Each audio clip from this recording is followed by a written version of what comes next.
Saving time with Oracle clips. In this clip video, we'll use the kubectl command to create and manage a Kubernetes deployment by defining it with the command options or with a deployment YAML file. Deployments are used to maintain the pod resources requested by the deployment configuration. To start, let's create a new namespace called kubectl-ns with the command kubectl create namespace kubectl-ns.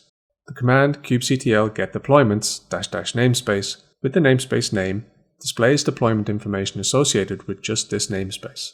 It shows no resources have been associated with the namespace. So let's create a deployment called nginx-deployment, request the image nginx version 1.24, create a replica set with 3 identical pods, and associate this to our new namespace. We run the command kubectl create deployment nginx-deployment --image nginx:1.24.0 replicas 3 --namespace kubectl-ns.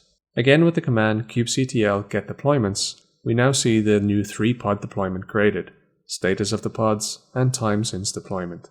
For more information on all pods in this namespace, we use the command kubectl get pods --namespace kubectl-ns.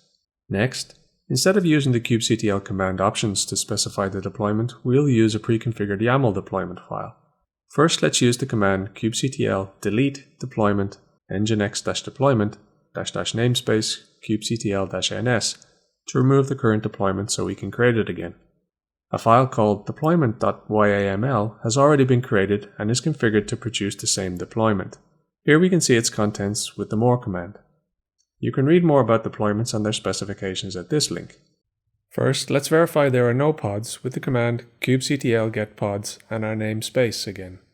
We use the kubectl create command with the -f option to reference our deployment file, and we associate with our namespace. Let's use the command kubectl get pods again to get the list of pods now created for the namespace. And we have 3 new pods created again.